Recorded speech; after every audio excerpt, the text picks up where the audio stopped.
Hello. Let's have a conversation about spirit of religion. Spirit of religion. This is nothing new. The spirit of religion's been around for a long time. Um, the spirit of religion is very rooted in the beast, the system of the beast, which is a system of control or a spirit of delusion that uh, the author of, which is Satan. Okay. And so the spirit of delusion and the spirit of religion, they work extremely hard to keep everybody in the dark. As you can see here, in this three-step tier, actually four-step, include the mainstream media, is the systems of control in place in the beast. And the top step here, or the top tier, if you will, is the clergy.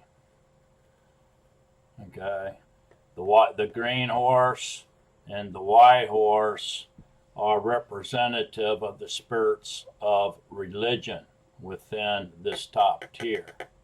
Okay, of course, the second tier are the noble tier, or the governments, which is represented by the black horse and the red horse. And then the laity are commoners striving to move up and take control by jockeying for positions, power, and possessions. And it's all the chaos, confusion, and everything is the falsehood is spread through the mainstream media. Okay, the white horse, and which is Catholicism, Christianity, and the green horse, which is Islam, the Muslims, and all are the two big ones. And then everything else, all the religions, spirit of religions, are in this category to try to control us. A system of Satan's system of control, otherwise known as the beast. So it exists, and it's existed for a long time. It's nothing new. Okay. So what we're doing here is we're dealing with the spirit of religion until we find truth. Until we work out our salvation plan and we're called out of the system of control or the beast by Yahuwah, otherwise known as the world or the wide road. We're stuck in a spiritual religion.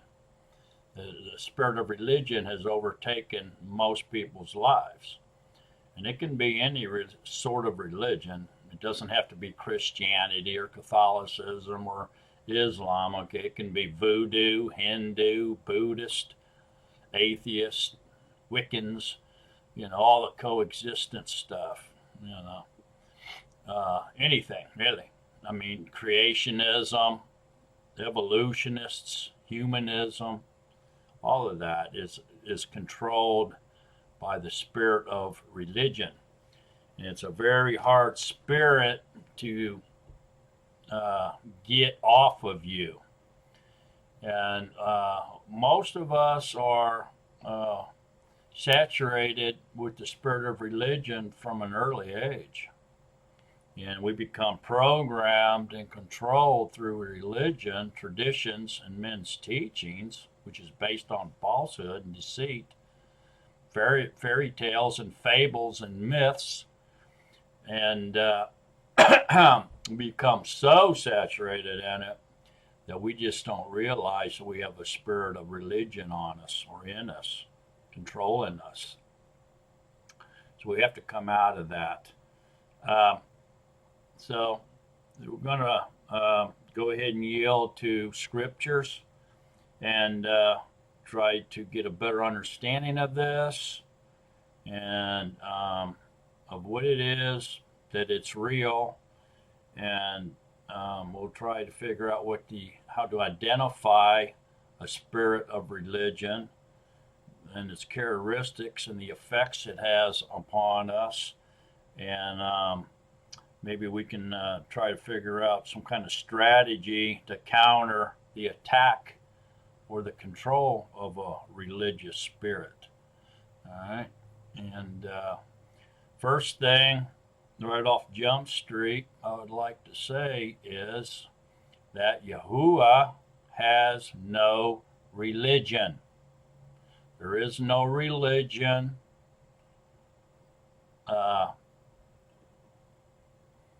necessary to worship our Creator. Yahuwah has no religion. Religions are all man-made or doctrines of demons. Okay? Yahuwah does not oppose any type of religion on us. Neither does he teach us religion. But what he wants us to do, because they're all based on falsehood, and Yahuwah has no lie in him, no darkness in Yahuwah. So why would he have any type of a religion? He doesn't. So if you're involved in any type of religion and you think your doctrine or your denomination or your church is the chosen one above all the other ones, that's just a deep delusion that's put on you by a spirit of religion. Because the truth is, Yahuwah has no religion. He only wants a relationship with us. Okay, he wants us to be in a marriage covenant type relationship with him, okay, in which we are trustworthy and obedient to the marriage vows that we speak and uphold to our husband in matrimony, otherwise known as the Ten Debarim. So Yahuwah wants us to be in a relationship with him, not a religion. He isn't calling us to make up a new religion about him, full of rituals, falsehoods, and deceit. Okay, he just wants us to be in a true, trustworthy, loving, joyful, peaceful, gentle relationship with him, between us and him, us individually and him, and us as the body of Yahusha, together as one in him. That's what he's calling us to do. He's not calling us to perform rituals and traditions through some sort of man-made or demon doctrine made up religion. All right, so Yahuwah has no religion, period. If you're in any type of religion, you are being controlled by the controller or a spirit of religion. A religious spirit is controlling you. So you have to get it out of you, get it away from you, and you have to seek out the face of Yahuwah and get into a relationship with him. All right, so let's get started on Scripture. Ephesians chapter 6, verse 11 says, let's back up to verse 10. It says, "For the rest, my brothers, be strong in the Master and in the mightiness of his strength. Put on the complete armor of Yahuwah for you to have power to stand against the schemes of the devil." The schemes of the devil is religions. It's the beast.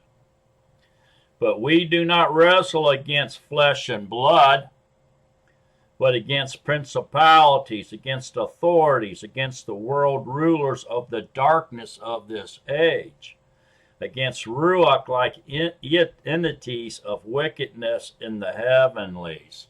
Now, these are demonic forces that are going around possessing people and incorporating their doctrines of demons or religions upon people. tricking you with religions. If they can do that, they are dividing, aren't they? Because there's so many different religions and divisions, is a sign that there's something wrong with religion. Okay, if we were all truly following and worshiping the one creator, the living Elohim, Yahuwah, there would be no divisions. We would all be in sync. But since there's so many different religions and sects and denominations within religion, that's a pretty good sign that something's wrong. Because of this, take up the complete armor of Yahuwah, so that you have power to withstand in the wicked day, and having done all to stand. Stand then, having girded your waist with truth, and having put on the breastplate of righteousness, and having fitted your feet with the preparation of the Basora of peace, above all, having taken up the shield of belief, with which you shall have power to quench all the burning arrows of the wicked one. Burning arrows are lies, falsehood, deceit. Take also the helmet of deliverance and the sword of the Ruach, which is the word of Yahuwah, praying at all times, with all prayer and supplication in the Ruach, watching in all perseverance and supplication for all the Kadesha. Also for me, that a word might be given to me in the opening of my mouth, to be bold in making known the secret of the Basora. All right. So this right here is plainly and clearly telling us that there are demonic forces at work, okay, that is trying to deceive us with demonic doctrine, doctrines of demons, religions, falsehood, deceit, traditions, religions, men's teachings. They influence men with these doctrines, and men start teaching them, okay, spreading the falsehood and the lies around. The only thing that we can do is pray. Pray at all times, it says. We're going to get into that. So let's move on from there and take a look at 2 Thessalonians real quick. Chapter 2, verse 3. Let no one deceive you in any way, because the falling away is to come first, and the man of lawlessness is to be revealed, the son of destruction, who opposes and exalts himself above all that is called Yahuwah and that is worshipped, so that he sits as Yahuwah in the temple of Yahuwah, showing himself that he is Yahuwah. So he's going to be an identity thief. And all the religions are authored by him and spread by his demons, okay, tricking people into worshiping and praising him, the Satan. That's what's going on. Do you not remember that I told you this while I was still with you? And now you know who restrains, for him to be revealed in his time. For the secret of lawlessness is already at work, only until he who now restrains comes out of the midst. That's the lawless one. He's the controller, the restrainer, the author of the beast. Okay. And then the lawless one shall be revealed, whom the master shall consume with the ruach of his mouth, and bring, that's the breath of his mouth, and bring to nothing with the manifestation of his coming. The appearing of the lawless one is by means of the working of Satan, with all power and signs and wonders of falsehood, and with all deceit of unrighteousness in those perishing, because they did not receive the love of the truth, which is the Ruach HaKodesh, or the living words, in order for them to be delivered. And for this reason, Yahuwah sends them a working of delusion for them to believe the falsehood, in order that all should be judged who did not believe the truth, but have delighted in lawlessness. Lawlessness is unrighteousness or disobedience. If you're righteous, you're lawful and obedient. Okay? So, this is telling us that there's a delusion going on, a delusion of religion. Okay? Forcing people or tricking people into worshiping religion. Practicing religions, which is actually worshiping the author, which is Satan. Okay? Let's get a look at 1 John, if you will, chapter 4, verse 5. It says, "They are of the world, therefore they speak as of the world, and the world hears them. We are of Yahuwah. The one knowing Yahuwah hears us. He who is not of Yahuwah does not hear us. By this we know the Ruach of the truth and the Ruach of the delusion." What delusion? The spirit of religion. That's the delusion. Okay? It's number 1 on the beast chart, on the tiers of the system of the beast. The first step, the first tier, the most high step are the clergy, religion. And that's where the spirit of religion is. The spirits of religion, I should say. Religious spirits dwell there, spreading the delusion. Okay? Full of lies, falsehood, and deceit, untruths. Okay? Traditions, myths, fables, fairy tales, you name it. It's mixed into that spirit of religion in order to deceive you, create the delusion, the great delusion that's on us. It's not the only delusion, it's not the only spirit that we're battling against, but it's a big, powerful one that's been around forever, long time. All right. Okay, go over to 1 John chapter 3, verse 16. It says, "By this we have known love, because he laid down his life for us, and we ought to lay down our lives for the brothers. But whoever has this world's goods and sees his brother in need and shuts up his tender affections from him, how does the love of Yahuwah stay in him? My little children, let us not love in word or in tongue, but in deed and in truth." All right, so in deed and in truth. That means by your actions and, by your tongue. Not by your tongue, but in deeds and in truth, So by your actions and being in a relationship, the truth through the Ruach is truth. Okay, not by the tongue, not just by talking and preaching religions and stuff like that, and just saying that you love somebody but you really don't, saying you believe but you have nothing to back that up. You show there's no action in your words to prove or show evidence to people of what you believe, because you're only saying, "Well, I believe," but you don't do anything. Okay, so that's one of the parts of the delusion. The other side of that coin can be works without reference too, right?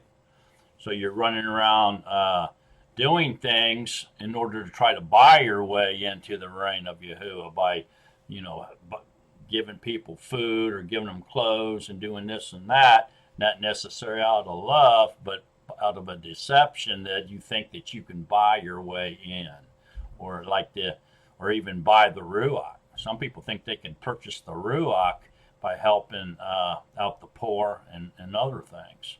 Okay, So that's also a religious delusion too.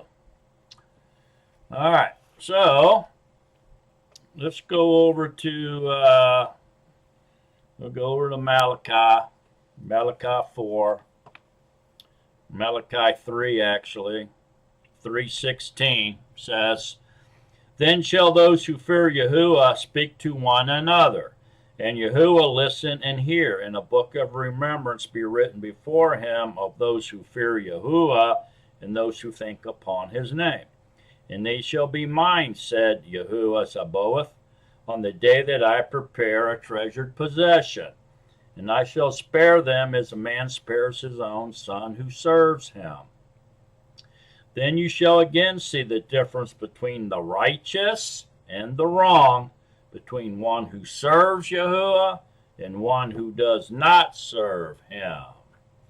All right, so fearing him and thinking upon his name will apparently get you into the book of remembrance, which is a good place to be.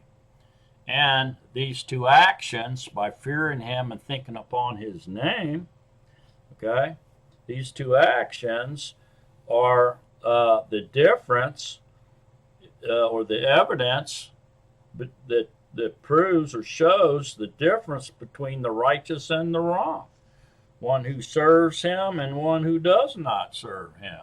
So fearing Yahuwah and talking and thinking upon his name is proof that you serve him.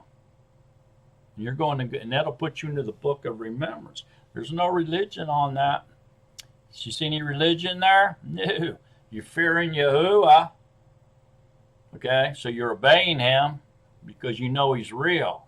So you have extreme high belief, because if you didn't believe, you wouldn't be fearing him. But since you believe, you fear him, and you know what he can do to you. He can destroy your body and your inner man, your spirit. So you fear him, and you think upon his name, the greatness thereof. Okay, and that's proving that you believe in him. That's belief of your proof, really.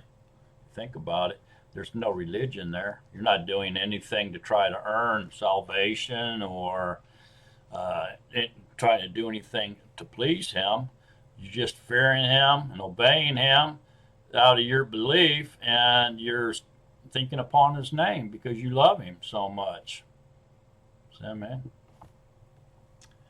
So that's interesting. There's no religion there for sure. So religion won't get you into the book of remembrance, that's for sure.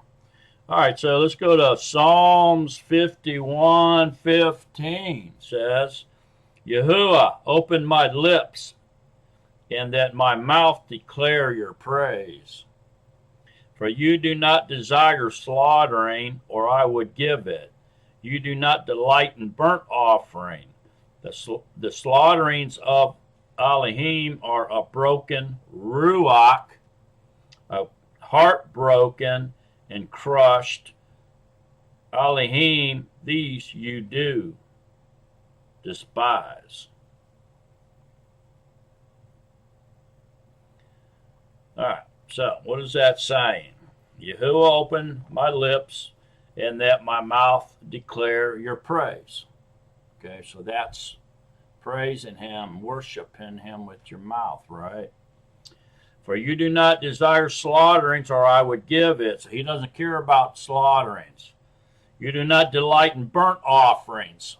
Burnt offerings, slaughterings, blood offerings. He doesn't delight in those. Those are religious acts. That's part of religion as well. The slaughterings of Yahuwah are a broken ruach, a heart broken and crushed. Elohim, these you do not despise. So he despises the religious acts, but not the spiritual acts within a relationship. So a broken heart, a repentive, sorrowful, you're humbling yourself and confessing that you are a bad person, that you broke his heart, you disobeyed him, this type of thing. A heart broke and a broken ruach. You're humble. You're walking in humility and misery, and defeat. Okay, you're no longer prideful and boastful and cocky and performing all this religious stuff and running around like you're pious, pious, more pious than other people, and showing partiality between members of the assembly, stuff like that. Broken heart, broken spirit, crushed. You're crushed, man. You're beat up, man. You're done. You admit defeat. Okay, you admit that you're nothing without Yahuwah. Okay, and it says these you do not despise. So he doesn't despise a relationship. Somebody that wants to come back home and reunite with him, recounsel with him, and have a relationship with him. He doesn't despise that. Matter of fact, you got his attention.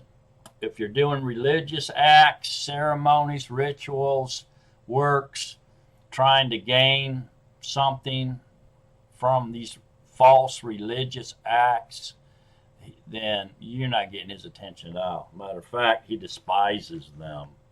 Okay? All right. So, the religious acts are from a spirit of religion. Religious spirit is promoting those and causing people to do that stuff. Okay? That's it. All right. So, let's go to Acts. Just get a look at Acts.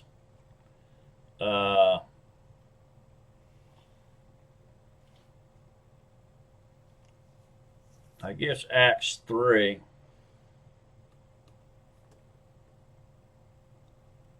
And verse 19. It says, "Repent therefore and turn back for the blotting out of your sins, in order that times of refreshing might come from the presence of the Master, and that he sends Yahushua Mashiach pre-appointed for you, whom heaven needs to receive until the times of restoration of all things, of which Elohim spoke through the mouth of all his set-apart prophets since of old. Repent and turn back for the blotting out of your sins." Okay? In order for the times of refreshing might come. That means you got to stop doing all the religious garbage, and you have to repent, turn back to Yahuwah, and try and recounsel with him, and start up a relationship with him. That's what this is saying. Put off get rid of the religious spirit in you. It's not going to do you any good.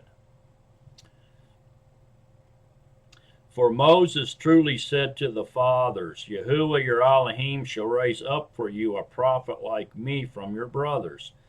This is speaking of Yahushua. Him you shall hear according to all things, whatever he says to you. And it shall be that every being who does not hear that prophet shall be utterly destroyed from among the people. And likewise, all the prophets who have spoken from Samuel and those following have also announced these days. You are sons of the prophets and of the covenant of Yahuwah made with our fathers, saying to Abraham, and in your seed all the nations of the earth shall be blessed. To you first, Elohim, having raised up his servant Yahushua, sent him to bless you in turning away each one of you from your wicked ways. All right, so the covenant with our fathers, and in your seed all the nations of the earth shall be blessed. Why? Because he scattered his chosen people throughout the earth, to all four corners of the earth, and they have multiplied and bred with all the Gentiles, all the other people And now they carry the seed of Abraham around in them, and the promises were to Abraham and his descendants. See that? All right. So, no religions are required to worship our Creator. Okay? This is becoming fairly clear. Let's go to Matthew 15. It says, verse 1, Then there came to Yahushua scribes and Pharisees from Jerusalem, saying, Why do your Talmudim transgress the tradition of the elders? This is tradition of the elders, or religious rules, if you will. Religious rules. Okay. For they do not wash their hands when they eat bread. But he answering said to them, Why do you also transgress the command of Elohim because of your tradition? Written rules, men's rules, religious rules, implemented and authored by religious spirits, okay, through men. For Elohim has commanded, saying, Respect your father and your mother, and he who curses father or mother, let him be put to death. But you say, Whoever says to his father or mother, Whatever profit you might have received from me has been dedicated, is certainly released from respecting his father or mother. So you have nullified the command of Elohim by your tradition, hypocrites.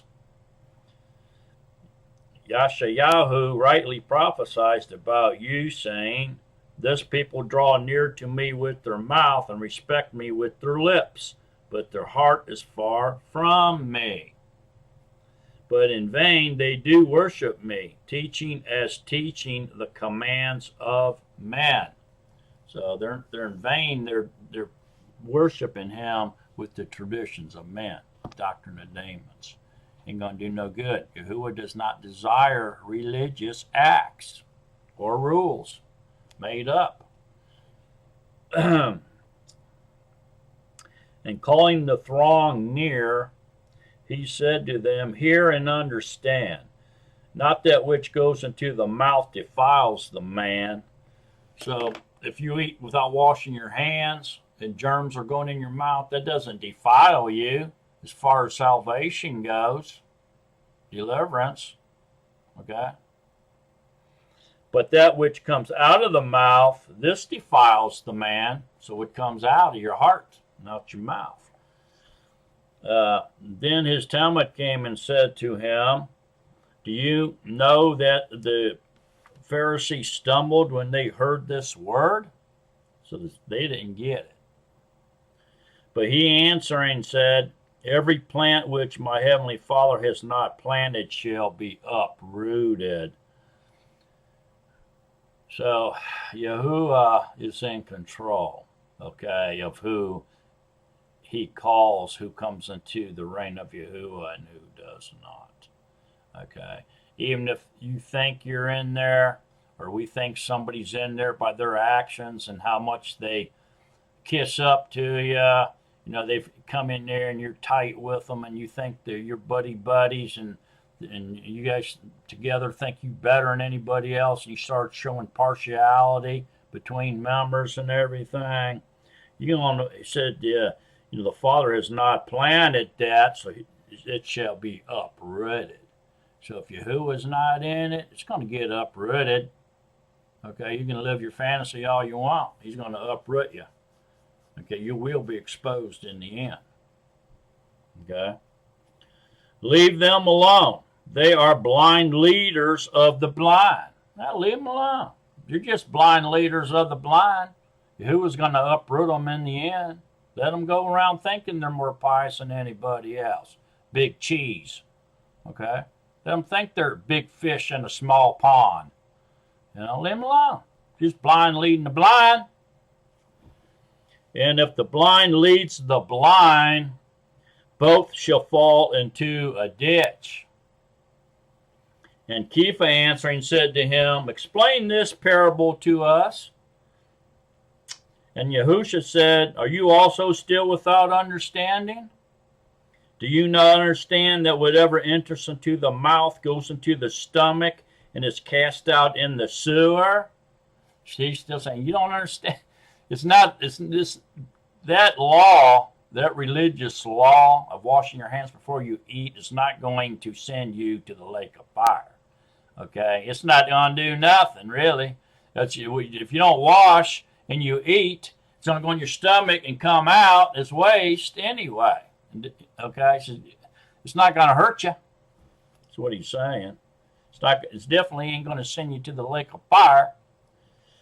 But what comes out of the mouth comes from the heart, and these defile the man, because if you things that come out of your mouth, destroying your brother or your neighbor or anybody, murdering with your mouth, that can send you to the lake of fire. Okay? And so can lying, spreading lies and falsehood and deceit, saying enchantments out of your mouth, blaspheming the Ruach HaKodesh, all kinds of stuff coming out of your heart and out of your mouth can defile you, but nothing going in because you're not washing your hands. That ain't going to hurt you, especially your eternal destination. For out of the heart come forth wicked reasonings, murders, adulteries, whorings, thefts, false witnessing, slanders. See? These defile the man, but to eat with unwashed hands does not defile the man. That's all he's talking about here. He ain't talking about cleaning food, that you can eat anything you want. That's a lie. Okay, that's one of the things coming out of the heart that can defile you. Why? Because it's a lie. It's untruth. It's falsehood. You're spreading falsehood.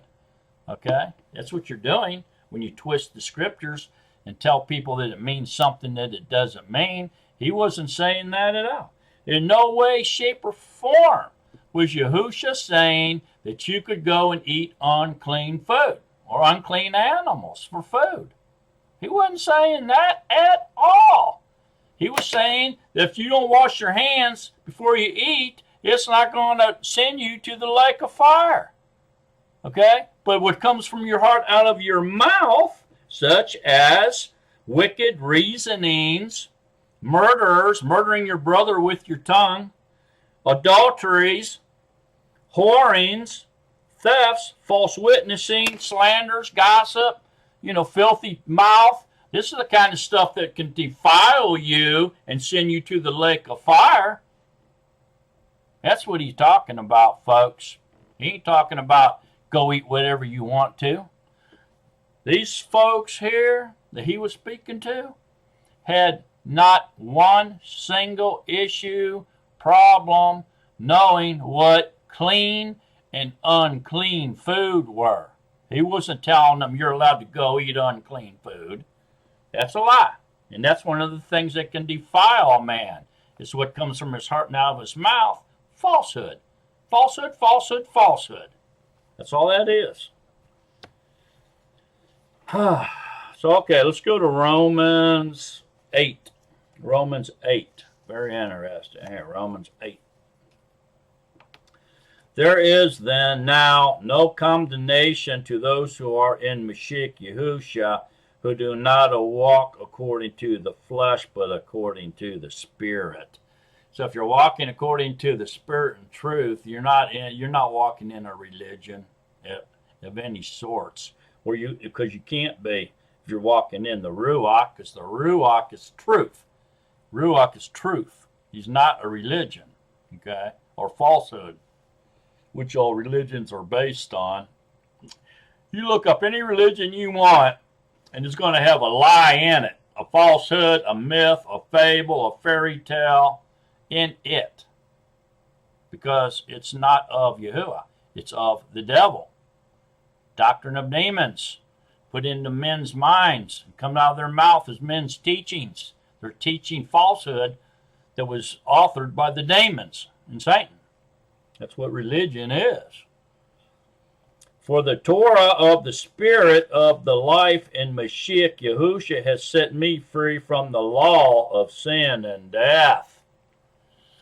Wow, that's what sets you, the Ruach sets you free. The indwelling spirit of the Ruach.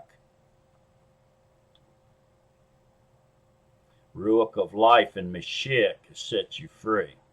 That's it. For the Torah being powerless in that it was weak over the flesh, that means the Torah, the written word, the Torah can't save you. Even if you have it totally memorized and you think you're obeying all the laws in there, all the commands, it can't save you. Don't put your trust in the Torah. Yahuwah, having his own Son in the likeness of flesh of sin, and concerning sin, condemns sin in the flesh, so that the righteousness of the Torah should be completed in us who do not walk according to the flesh, but according to the Spirit. So it's the Ruach HaKodesh, the Spirit in you, that has the power to deliver you, not the Torah. The Torah is against you. It's evidence against you. It's a witness against you that you're sinning, is what it's doing. Okay, the Son that came in the likeness, the flesh of sin, and concerning sin, condemns sin in the flesh, so that the righteousness of the Torah should be completed in us, which is love, the Ruach, truth, who do not walk according to the flesh, but according to the Ruach. If you're walking according to the flesh, then you're obeying the doctrines of the demons. You're involved in the world, and religious spirits controlling you. You think you can get salvation through religious acts or obedience of the Torah, and you cannot. Now that might ruffle some feathers, but I'm telling you right now, the Ruach, the Torah, is powerless to save you. You can only be delivered through the Ruach HaKodesh, the dwelling spirit of Yahusha in you, by walking in the Spirit and truth, which is the Ruach. For those who live according to the flesh set their minds on the matters of the flesh, but those who live according to the Ruach, the matters of the Ruach. For the mind of the flesh is death, but the mind of the Ruach is life and peace. Because the mind of the flesh is hatred towards Yahuwah, for it does not subject itself to the Torah of Yahuwah. Neither indeed is it able. So what does that mean? And those who are in the flesh are unable to please Yahuwah. So what's that mean? So that means if you have the indwelling spirit of Yahusha in you, okay, you're going to subject yourself to Yahuwah's instructions or his commands or his din to Baram out of love for him. Because he's indwelling you, that means you're sealed for the day of redemption with the Ruach. See, but only with the indwelling spirit of Yahusha can you walk in spirit and truth. If you do not have his indwelling spirit, you're in the mind of the flesh. I don't care if you have the total Torah, Tanakh memorized totally and obeying every single command in that. Okay, it's not going to save you and deliver you. It cannot. You have to have the Spirit, man, the Ruach HaKodesh of truth living in you. You have to. Those who are in the flesh are unable to please Yahuwah. You have to be in the Spirit. You are no longer of the flesh. You are of the Spirit, if the Ruach is indeed indwelling you. But you are not in the flesh, but in the Ruach. If indeed the Ruach of Yahuwah dwells in you. It's the only way to get out of the mind of the flesh. You can't come out of the mind of the flesh by memorizing the Torah and being obedient to the Torah. You can only come out of the mind of the flesh when you have the indwelling spirit of Yahusha in you. That's it. If indeed the Ruach of Yahuwah dwells in you, and if anyone does not have the Ruach of Mashiach, Yahusha's indwelling spirit, which is the Ruach HaKodesh, this one is not his. Bam! That's it. Shut up. Listen to what Yahuwah says and know that he is Elohim. Stop interpreting with the mind of the flesh.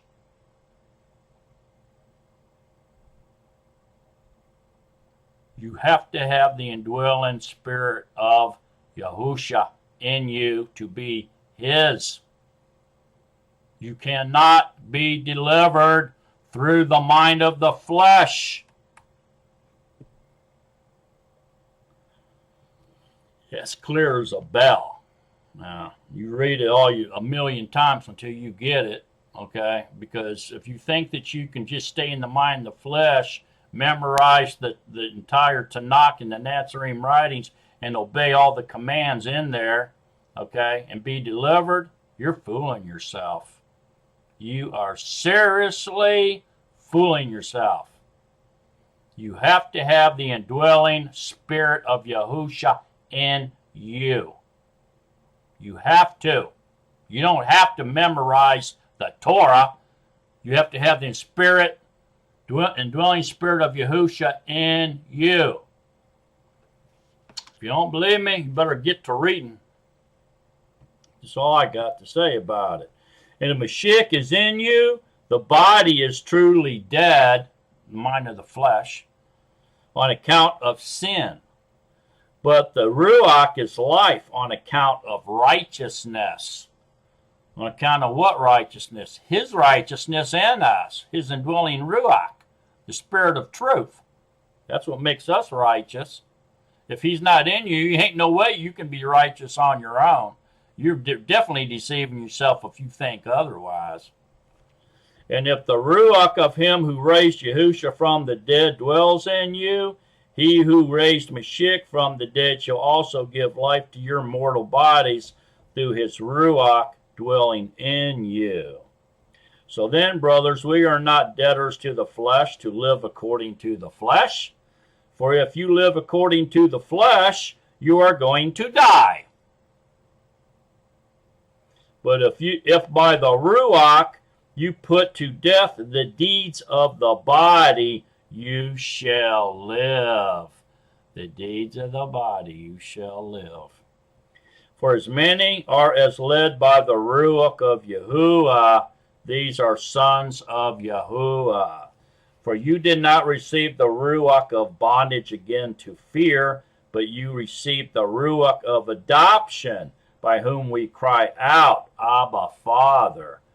The Ruach himself bears witness with our Ruach that we are children of Yahuwah. And if children, also heirs, truly heirs of Yahuwah, and co-heirs with Mashiach, if indeed we suffer with him, in order that we also be exalted together. Amen. I hope everybody gets that. If not, man, read Romans 8 like crazy, because you got to get that. Very interesting here, that if the children also heirs, truly heirs of Yahuwah, and co-heirs of the Mashiach, if indeed we suffer with him, in order that we also be exalted together. Sometimes folks have a tendency to thinking they're all alone and abandoned and nobody likes them. And so they suffer, okay? They suffer sometimes even depression and mental anxiety and stress because people aren't paying them any attention. They're playing games of, partiality with other ones, and also maybe a clique, and they're creating little cliques within the body, and they think they're better than anybody else because, oh, look, we're us three or us five are together and against the rest of them. We're in this little clique, and that makes us more pious. We know what we're talking about. They don't.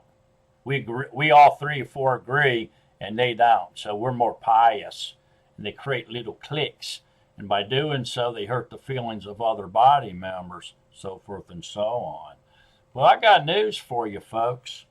If you're one of the less desired in the body and you feel like you're all alone and nobody likes you, I venture to say this, that you are a higher treasured possession than the others.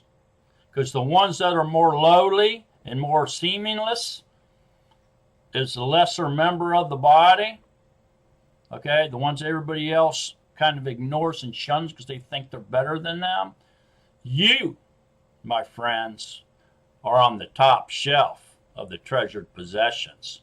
You will have much in the kingdom. They will have less. You are great in the kingdom, for he has put you set apart from all the other treasured possessions. And so, maybe you will be with him very closely, seated with him in the kingdom. Yeah, the first will be last and the last will be first. So rejoice. Be happy when you're shunned by others, because great is your reward in the reign of Yahuwah, my lonely brothers and sisters. Must really love you a whole lot. Very, very, very much love for you if he's setting you apart from the other treasured possessions. Think about that. Okay. Romans 16, verse 17. Now I call upon you, brothers, watch out for those who cause divisions and stumbling, contrary to the teaching which you learned, and turn away from them. Okay, so be careful with people that cause divisions, because divisions and stumbling, contrary to the teaching which you learned, are made up, okay, because it's made up. So therefore it becomes a religion, does it not? Yes, it does. It becomes some kind of that's what I'm saying. People will go off into these apocrypha, the Targum, different, hidden books or secret books, writings, and so forth and so on. And they'll get stuck out there, and all of a sudden they've got their own little teaching, basora, and understanding going on, man. Away from the body, away from the basora. And they start teaching that to everybody else. You got to stay away from them, man. Because what have they just done? The spirit of religion has come upon them and caused them to author another division, denomination, religion, men's teachings. See what I'm saying? Traditions, whatever. So they just got back a hold of them. They come out of it, went into truth, ventured out too far into a lot of this apocrypha stuff. And all of a sudden, they've created another division, and they went right back into another religion, created by their own self, by their own understanding. See what I'm saying? Can't do that. For such ones do not serve our Master Yahushua Mashiach, but their own stomach, and by smooth words and flattering speech they deceive the hearts of the innocent.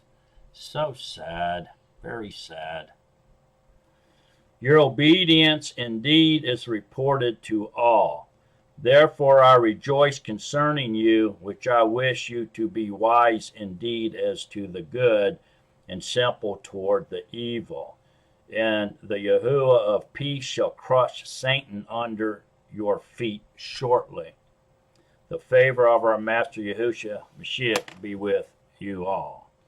Okay, so your obedience to the Besorah.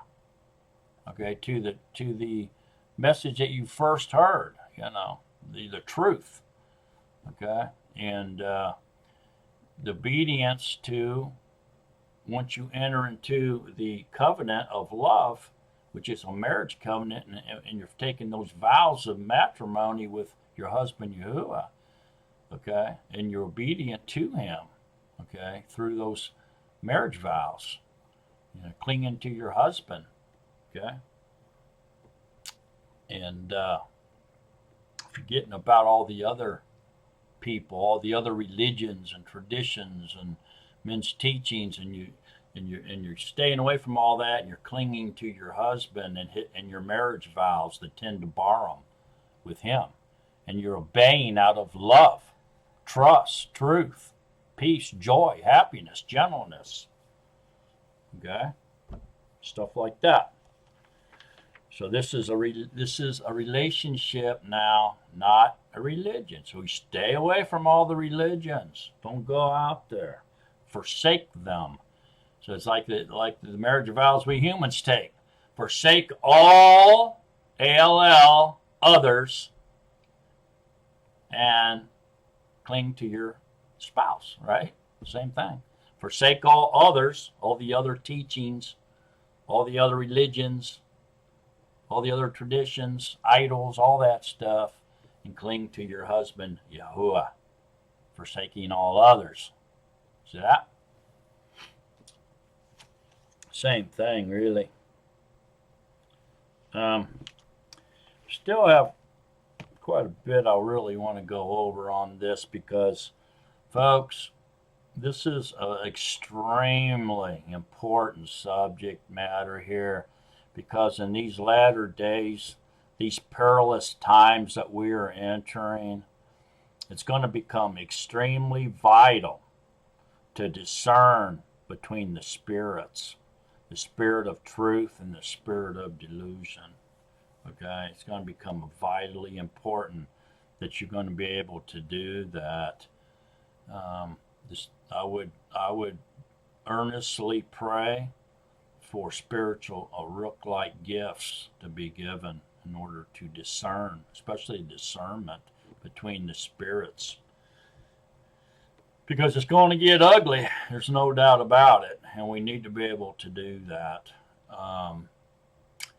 But if you just kind of remember that Yahuwah has no religion, okay, we're just in a relationship with him, of oneness with him, then, and forsake all others, then that will help quite a bit to keep your mind right, But we really need to be able to discern between the spirits, okay?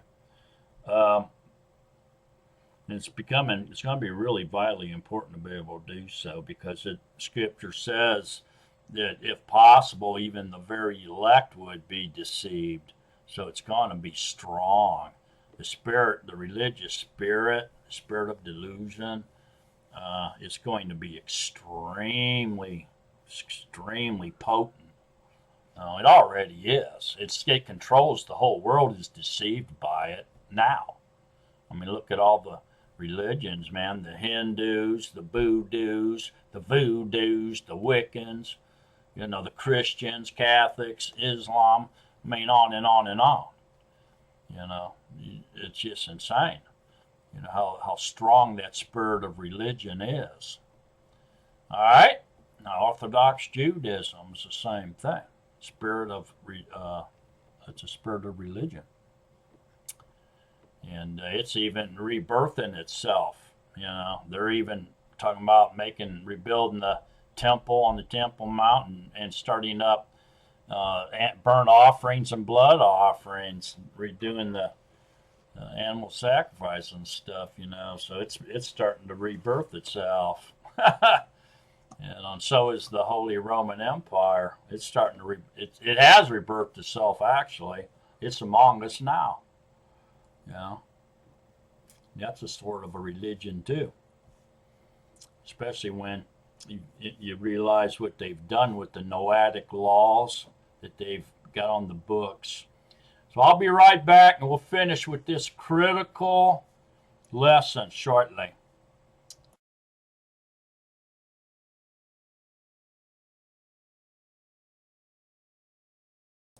Hello, I'm back. Let's go to 1 Corinthians chapter 2, verse 9. Verse 9. It says, "But as it has been written, eye has not seen and ear has not heard, nor have entered into the heart of man what Yahuwah has prepared for those who love him." Love him. "But Yahuwah has revealed them to us through his Ruach. For the Ruach," some say Ruach, some say Rock, some say Ruach. I like Ruach. Maybe just a matter of accent, how you talk and where you're from, I guess. So that's not that big of a deal, however you say that, but it means spirit. Okay, the Ruach HaKodesh or Ruach HaKodesh, however you want to say it. As long as you know what you're saying, the spirit. It's not that we're saying a different word, or a different name. We're just saying it with a different accent, like how northern people speak different than southern people type deal. Okay. "For who among men, wait a minute, but Yahuwah has revealed them to us through his Ruach, for the Ruach searches all things, even the depths of Yahuwah. For who among men knows the thoughts of a man except the Ruach of the man that is in him? So also the thoughts of Yahuwah no one has known except the Ruach of Yahuwah. And we have received not the Ruach of the world, but we have not received the Ruach of the world, but the Ruach that is from Yahuwah, in order to know what Yahuwah has favorably given us." So here it's saying there's a Ruach of the world, okay, as well. See, so there's different spirits, deceiving spirits, okay, but that religious spirit is a big one, okay. The spirit of the world, for the love of the world, is too. The spirit of the success and failure are huge too. Those are the two great imposter spirits, right? The two great imposter spirits, success and failure. Okay.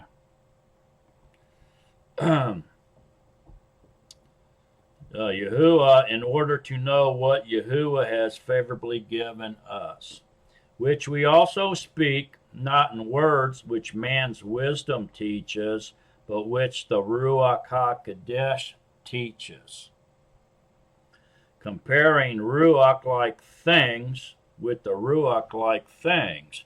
But the worldly man does not receive the things of the Ruach of Yahuwah, for they are foolishness to him, and he is unable to know them, because they are abstractly discerned.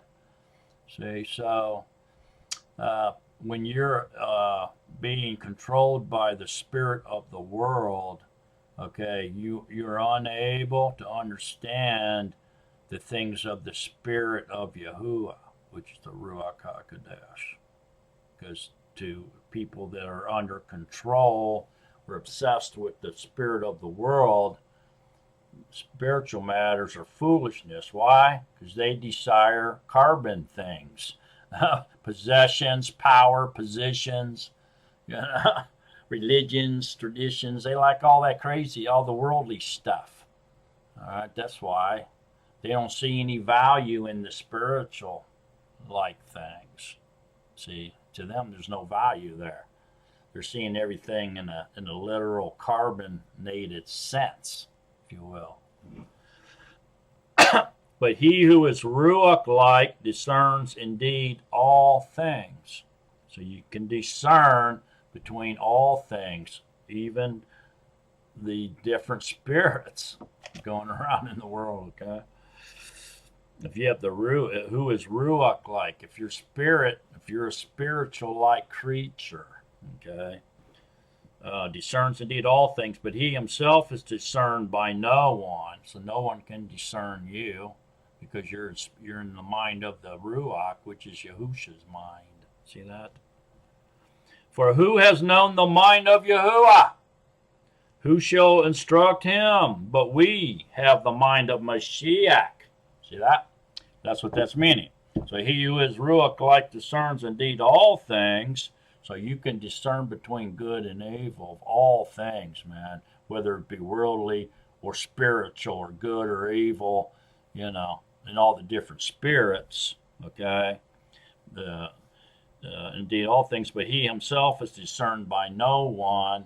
It means no one can discern you because you're in the mind of the Ruach, okay, which is Yahusha's mind. See, that's what that means.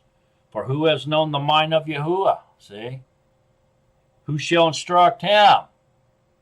But we have the mind of Mashiach. See, you're in the mind of Mashiach. The Ruach HaKodesh is in you. You're in the mind of Mashiach.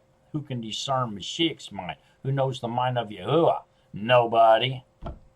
But we can discern everything, them, because we have the mind of the Mashiach in us. That's why we are empowered to discern. That's why you need to have the Ruach in you. You just can't do nothing without the Ruach. Okay? It's the Ruach HaKodesh. We are empowered by the Ruach, man. That's who empowers us. We're nothing at all without the Ruach. You have to have the Ruach. We're nothing at all without Yahusha, man. You might as well just hang up the spikes. You're done. You don't have the Ruach. If you have the Ruach indwelling you, there's really nothing left to do. You're sealed for the day of redemption. That's the day he's going to come back and get you. Get his bride. Take you home with him forever and ever. See? So let's jump over there to 1 Corinthians 4:1 says, let a man regard us as servants of Mashiach and guardians of the secrets of Yahuwah. For the rest, as is sought in guardians, that those should be found trustworthy. So let a man regard us as servants of Mashiach and guardians of the secrets of Yahuwah. For the rest, as is sought in guardians, that those should be found trustworthy. Okay? Hopefully you're getting that. Okay, 1 Corinthians 4:18 says, now some are puffed up. Some people are puffed up, as though I were not coming to you. But I shall come to you shortly, if the Master desires, and I shall know not the word of those who are puffed up, but the power. The power. The power of what? The power of the Ruach, that's what. For the reign of Yahuwah is not in speech, but in power. What do you wish? Shall I come to you with a rod or in love and a Ruach of meekness? Yeah. So you want somebody to come with you with the Ruach of meekness in them, with the Ruach HaKodesh indwelling them, not somebody just coming to you with speech. Blah, blah, blah, blah, blah, blah, blah, won't shut up. Blah, blah, blah, blah, they know it all. Blah, blah, blah, I know everything. Blah, blah, blah, blah. You know, that's not going to do you no good. Got to have that Ruach. Okay, 2 Corinthians 2:11. Least Satan should take advantage of us, for we are not ignorant of his designs. So, in whom you forgive anything, I do also. For indeed, if I have forgiven anything, I have forgiven that one for your sakes in the sight of Mashiach. Lest Satan should take advantage of us, and we are not ignorant of his designs or thoughts or actions. Okay, so yeah, uh, this is basically saying that if you're out there, if you don't have the Ruach in you, as Satan, you know, he can take advantage of you pretty easy with his tricks, his designs, his thoughts, his schemes, his stratagem. Okay, in which he does. That's a lot of people. Yeah.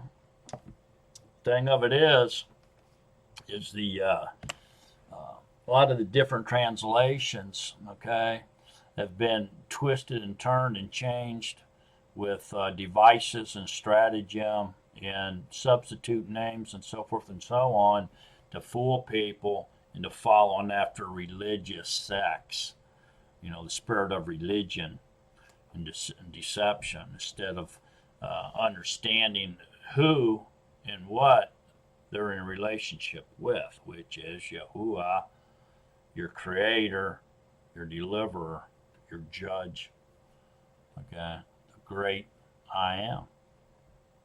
All right? And so they've created the religion in order to sidetrack your mind into feeling all these inadequacies and feeling that you're not worthy because you see other people that seem to be more worthy than you on the outside, you know, and they got you calling, and you're not even calling him by his right name. How can you be in a deep, close relationship with someone and not know their name? You can't. Matter of fact, it's one of the very first things you got to do before you enter into a relationship with someone is learn what their name is. You know, think about it, especially with our creator and deliverer and judge, Yahuwah. You know, I mean, he tells us there's only one name in the heaven and on the earth, you know, that you have to call upon for deliverance. Don't you think it's extremely important that you're calling on the exact name that is required for deliverance then? I do. I don't think you should settle for a substitute name since there's only one. Now, if he said there's many names that you can call upon for deliverance in the heaven and Shemayim, I'd say, yeah, they're probably okay doing that. But he says there's only one. So that means it becomes vitally important, critical, to know what that one name is. And no other name will do. All right, so let's go to over to Galatians,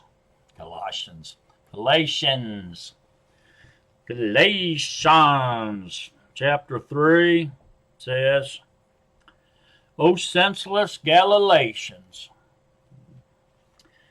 who has put you under a spell? So, right off the get-go, so you can see that you can be put under a spell. Okay, matter of fact, gospel comes from two words, God and spell, a God spell, right?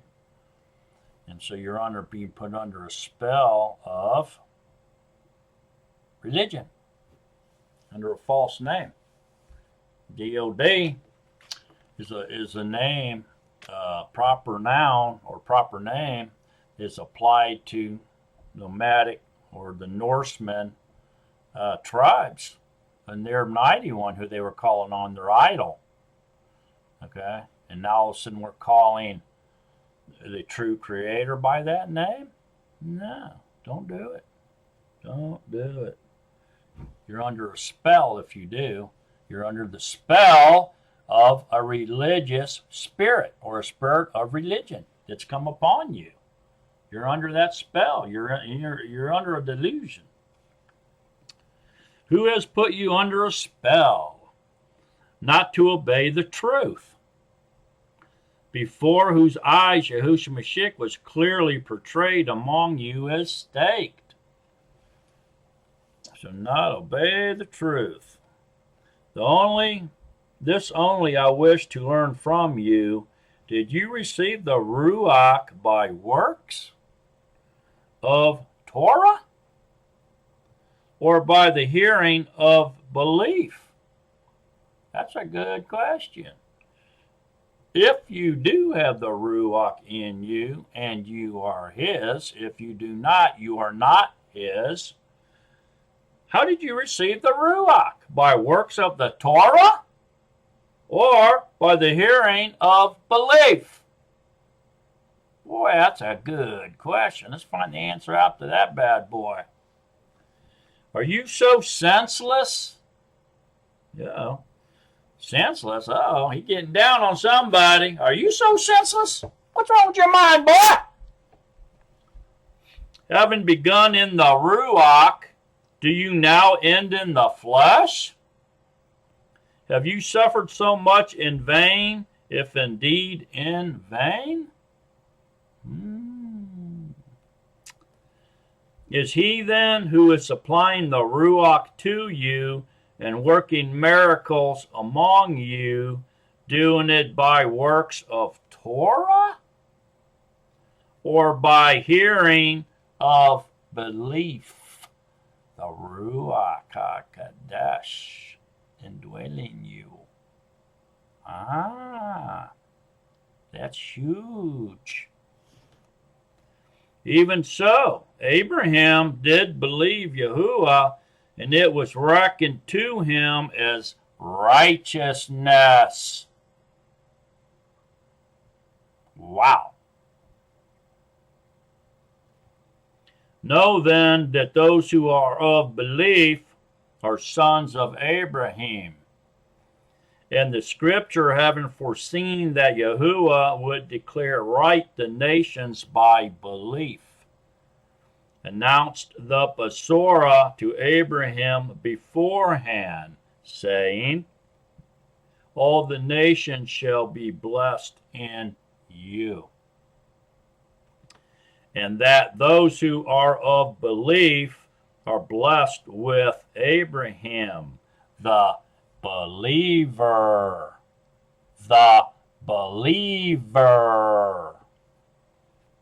For as many as are of works of Torah are under the curse, for it has been written, cursed is everyone who does not continue in all that has been written in the book of the Torah to do them. And that no one is declared right by the Torah before Yahuwah is clear, for the righteous shall live by belief. Amunah. Amunah. Okay, so what is this telling us? It's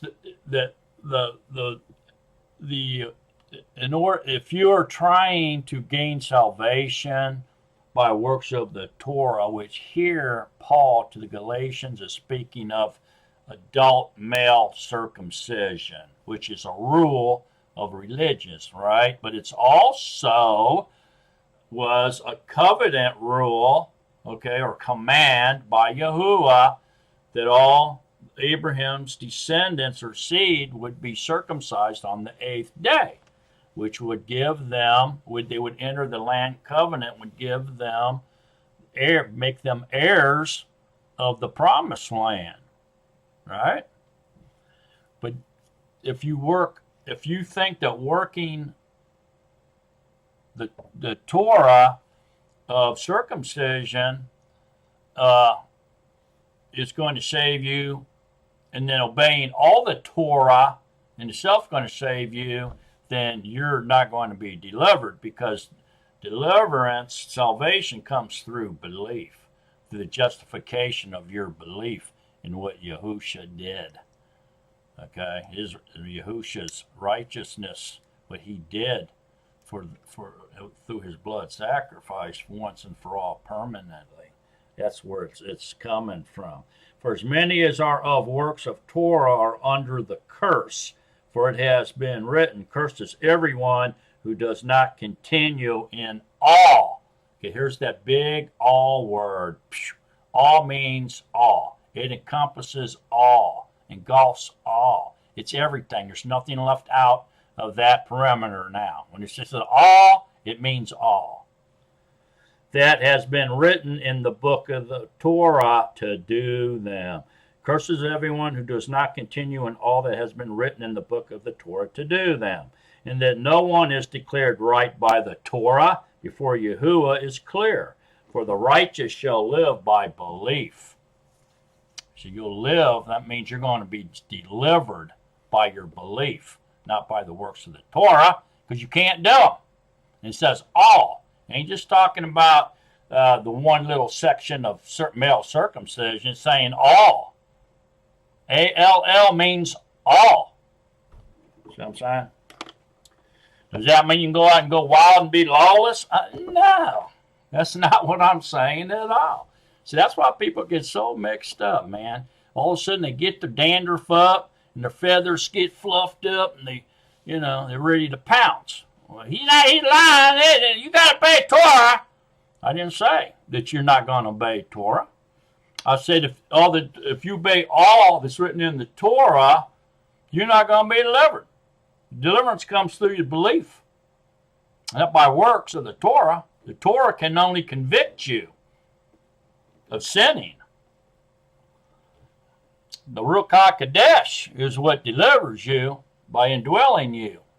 Then you become his treasured possession then. See what I'm saying?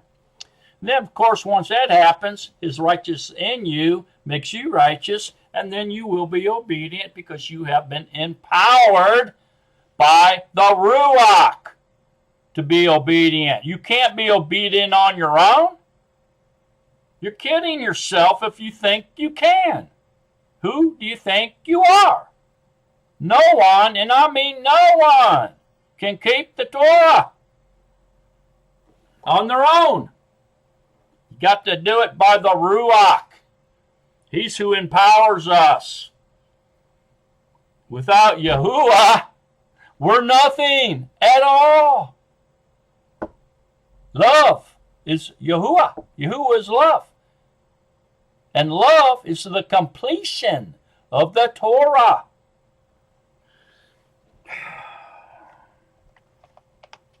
All right.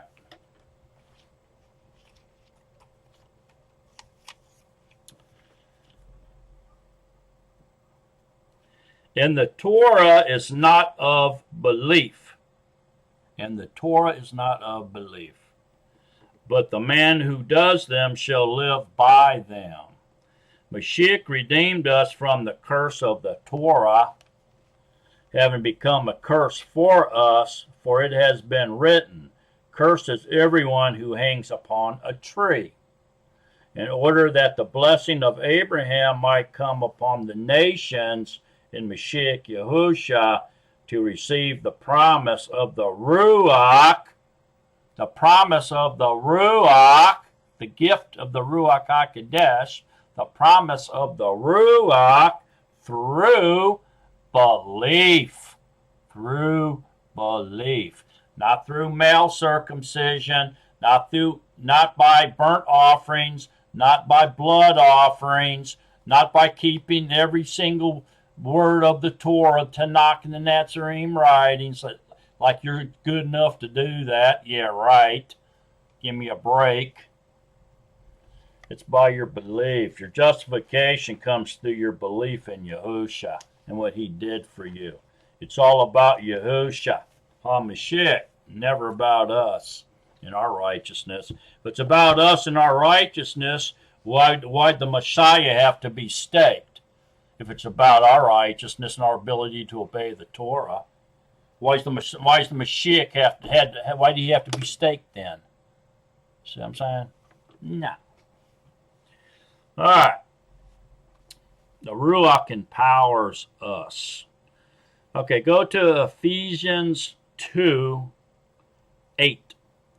For by favor you have been delivered through belief, and that not of yourselves.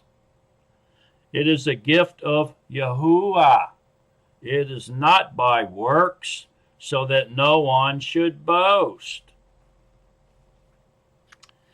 There's a little side note here. I'm going to go ahead and read it. It says, works here in this verse here, these two verses, means deliverance through human effort. To continue to break Yahuwah's Torah, thinking obedience is works, is lawlessness. So let's read that again. For by favor you have been delivered. By favor you have been delivered. Through belief. Through belief. And that not of yourself. And not of yourself. It is the gift of Yahuwah. So your belief is a gift from Yahuwah. So if you believe, you've received a gift from Yahuwah to believe. You can't believe on your own. Okay, that's number one. You didn't choose him, he chose you. It is the gift of Yahuwah. It is not by works. Now, works here means deliverance through human effort. To continue to break you, okay? So it's not by works or deliverance through human effort, is what this side note's saying. Okay, this footnote, if you will. So that no one should boast. So that no one should boast. So works here means deliverance through human effort. To continue to break Yahuwah's Torah, thinking obedience is works, is lawlessness. All right, so what this is saying is your deliverance comes through your belief. Your belief is not from you, it's from Yahuwah. He's given you the gift of belief, okay? All right, and through your belief, or by your belief, if you will, depending if you're a Jew or a Gentile, okay, you are obedient through your love for Yahuwah. Okay, so you're obedient to the 10 Devarim, to the commands of Yahuwah. Okay, and if you love him, you're going to obey his commands out of love. If you're doing it out of fear, and fear only, you got a problem. Because you need to be loving Yahuwah with all your heart, mind, and being, and your neighbor as yourself, and your enemies. So if you're just doing it out of love, out of fear and no love, you got a problem. You got to better find out what that problem is. Yeah, so your belief is given to you as a gift by Yahuwah. He has chosen you. He's given you the ability to believe in something unseen, okay? And you do. And then by your belief, or through your belief, you are obedient to Yahuwah's commands out of your love for him. Okay? And you can't do it on your own unless you have the indwelling spirit of Yahushua in you. Okay? Then he leads us to all righteousness through his righteousness. We are seen as righteous through his righteousness. So when Yahuwah sees us and he remembers our sins no more, that's because when he's looking at the new creature whom he made, he sees the indwelling spirit of Yahushua in you and remembers your sins no more. And that's all happens through your belief, which was a gift from Yahuwah. It's all about Yahuwah, man. Yahuwah's everything. Yahuwah's everything. All right. For we are his workmanship, created in Mashiach Yahushua to good works, which Yahuwah prepared beforehand that we should walk in them. And these good works, which Yahuwah prepared beforehand that we should walk in them, would be his commands, or his instructions, or his Torah, if you will. Torah means instructions because it can be any instruction within the Tanakh, or even the Nazarene writings that Yahushua gave us. Yet Torah was given to Adam and Chua when they were told not to eat from the tree of the knowledge of good and evil. They were given Torah, right? Which means instructions. So they were given instructions by Yahuwah to not eat the fruit, the forbidden fruit from the tree of the knowledge of good and evil. Or they were given Torah from Yahuwah not to eat the forbidden fruit which was on the tree of knowledge, of the knowledge of good and evil. See that? So that's what that means. It doesn't mean a specific little law, man. So when Paul, especially Paul, when he says Torah, he could be talking about any certain instruction, any certain command. Not the entire Tanakh, but just one command. He could be speaking of adult male, the Torah of adult male circumcision, instructions, the Torah of matrimony between a man and a woman, the covenant between a man and a woman. It's not that you can't release from, you're not released from unless of death, until death do you part. He could be talking about the unclean, not eating a pig. He could be talking about the Torah that instructs you not to move a boundary line between you and your neighbor's properties. No matter what he's talking about, you know what I'm saying? He says Torah, he's talking about one specific thing, and you have to read in context to find out what that one specific instruction that he's talking about is. If not, you're going to be really confused if you think he's talking about the entire Tanakh. See that?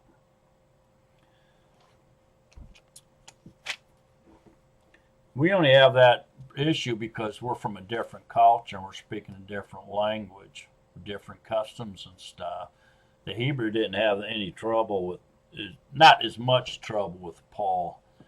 Paul spoke. We have more trouble with the way he speaks than they did.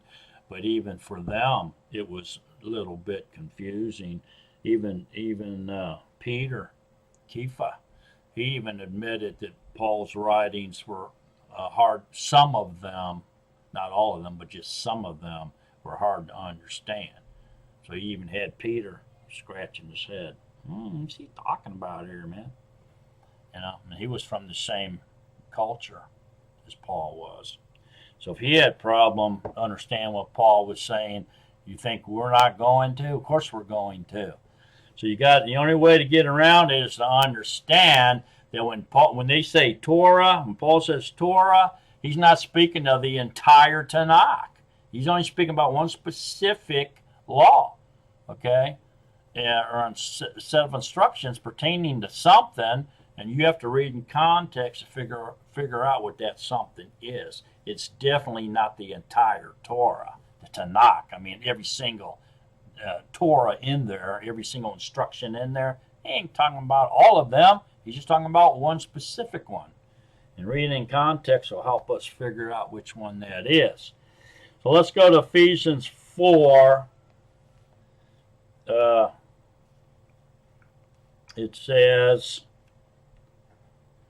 I call upon you, therefore, I, the prisoner of the Master, to walk worthily of the calling which you were called, with all humility and meekness, with patience, bearing with one another in love, being eager to guard the unity of the Ruach in the bond of peace. One body, one Ruach, as you also were called in one expectation of your calling. One Master, one belief, one immersion, one Yahuwah, and Father of all, who is above all and through all and in you all. But to each one of us favor was given according to the measure of the gift of Mashiach, which is spiritual-like gifts, brook-like gifts. That is why it says, when he went up on high, he led captivity captive and gave gifts to men. See that? But what does he went up mean except that he also first went down into the lower parts of the earth? He who went down is also the one who went up far above the Shemayim to fill all. And he himself gave some as emissaries, some as prophets, and some as evangelists, and some as shepherds and teachers, for the perfecting of the Kadeshim, to the work of service, to a building up of the body of the Mashiach, until we all come to the unity of the belief and of the knowledge of the Son of Yahuwah, to a perfect man, to the measure of the stature of the completeness of Mashiach. So this is what this is telling us, is what our relationship is going to be like when we're in this relationship, which consists of one body member. Okay, so all the members together make up one body member, right? So if you're, this is the Basora, this is the teaching, this is how we're supposed to conduct our relationship with Yahuwah, okay, through Yahusha. All right, so it's not about a religion, it's about a relationship, and this is how we're supposed to behave ourselves in the relationship once we're in it. Okay? So that we should no longer be children tossed and borne about by every wind of teaching, religions, men's teachings, traditions, by the trickery of men, by trickery of the men that are living in the spirit of the, have the spirit of the world or spirit of religion in them, trickery, and cleverness, to the craftiness of leading astray. So they can lead you astray, make you think you're supposed to be doing something religious, some kind of religious act or ceremony or ritual or something in order to please Yahuwah, you know, and they're tricking you, man. They're very clever, lead you astray out of your relationship, make you think there's something else you should be doing. But maintaining the truth in love. Maintaining truth in love. Such a powerful statement right there. So short, but so powerful. Maintaining the truth in love. We grow up in all respects unto him who is the head, Mashiach, from whom the entire body, joined and knit together by what every joint supplies, according to the working by which each part does its share, causes growth of the body for the building up of itself in love. In love. You can only build up the body in love. Nothing else will do it. It's got to be in love, folks. All right, so that's a relationship, is the body. It's got different members. It has different jobs given to different people. There's different spiritual or rook-like gifts given to members of the body. But we all have one thing in common. That's the indwelling spirit of Yahusha in us. He's the head. Okay? We all have the Ruach in us, Ruach HaKodesh. And it's all based on love, truth, and love. And we build each other up. We build the body up with love. Nothing else but love. That's it. Without love, we have nothing, really. You're nothing without love. If you haven't found love to be the answer and the completion of the Torah, you better get to reading. You better get to reading. Because you're missing a huge point. Matter of fact, you're missing the bottom line in the lesson of the Torah. That's what you're missing. Because Yahuwah is love. Pure, perfect love. All right. So what's love got to do with it? Everything. Because Yahuwah is pure, perfect love. Yahuwah is love. That's what's got to do with it. Yahuwah. That's what's got to do with it. Yahuwah. That's what it's got to do with it. Yahuwah. Because Yahuwah is love. Don't let nobody trick you on that and lead you astray on that. Anyway, Colossians 2, verse 15. Having stripped the principalities and the authorities, he made a public display of them, having prevailed over them in it. Let no one therefore judge you in eating or in drinking or in respect of a festival or a new moon or Sabbath, which are a shadow of what is to come for the body of Mashiach. Let no one deprive you of the prize, one who takes delight in false humility and worship of messengers, taking his stand on what he has not seen, puffed up by his fleshly mind. Puffed up by his fleshly mind. So he thinks he's something, you know. He thinks he's a big fish in a little pond. And not holding fast to the head, from whom all the body, nourished and knit together by joints and ligaments, grows with the growth of Yahuwah. If then you died with Mashiach from the elementary things of the world, why, as though living in the world, do you subject yourselves to regulations? Do not touch, do not taste, do not handle, which are all to perish with use, according to the commands and teachings of men? According to the teachings of men? The commands of men?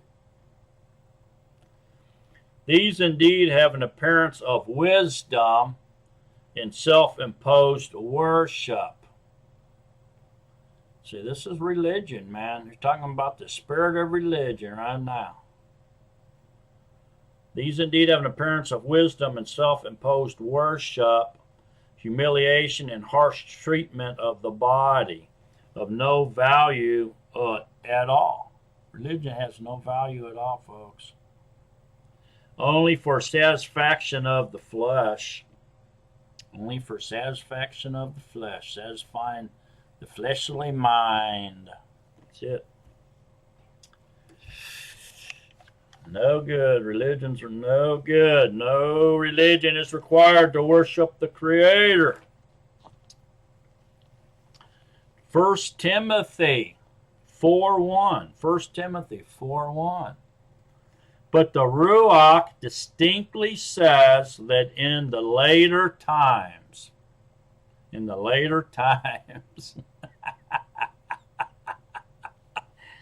some shall fall away from the belief. They shall fall away from the belief, paying attention to misleading winds and teachings of demons, speaking lies and hypocrisy, having been branded on their own conscience. What is this saying? This is saying that they're going to fall for the lies of religious spirits. That's what it's telling you right here. Okay, misleading winds, rumors, okay, falsehood, myths, fairy tales, fables, okay, misleading winds, spirits, paying attention to misleading spirits, winds, false teaching, and teachings of demons,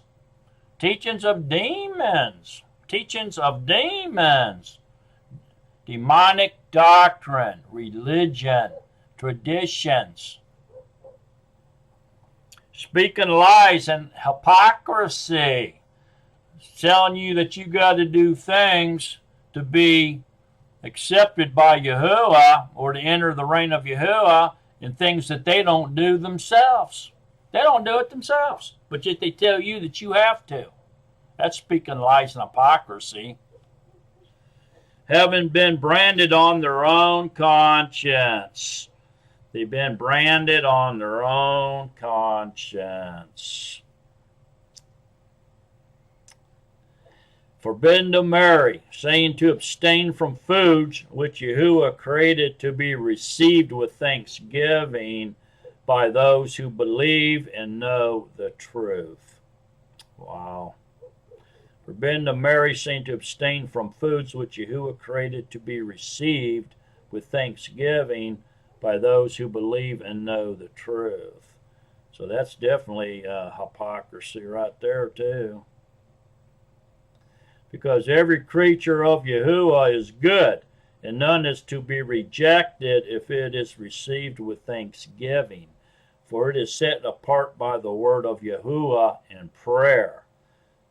If you present these things to the brothers, you shall be a good servant of Yahushua Mashiach, being nourished in the words of belief and of the good teaching which you have followed closely.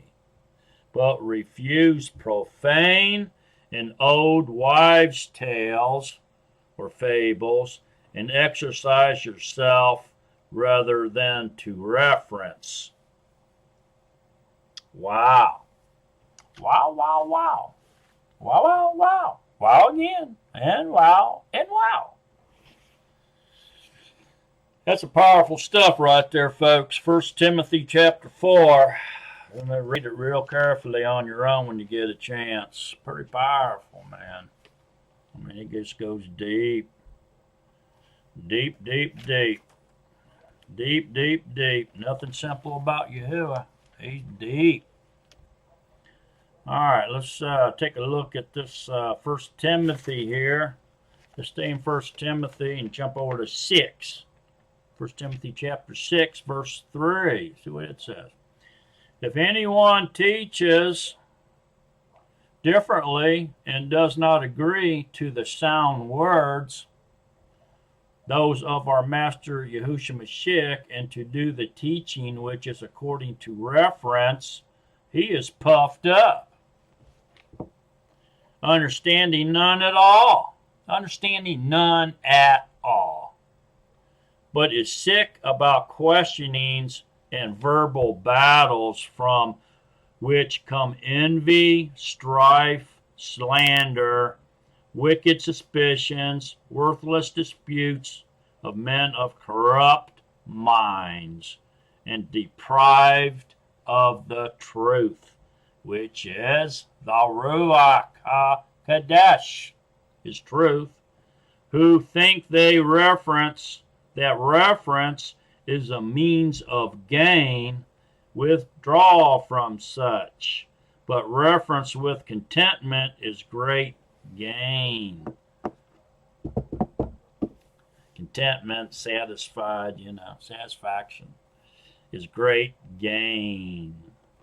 For we brought nothing into this world, and it is impossible to take any out. When we have food and covering, we shall be satisfied with these. But those wishing to be rich fall into trial and a snare, into many foolish and injurious lusts, which plunge men in ruin and destruction. For the love of money is a root of all kinds of evil, for which some, by longing for it, have strayed from the belief and pierced themselves through with many pains.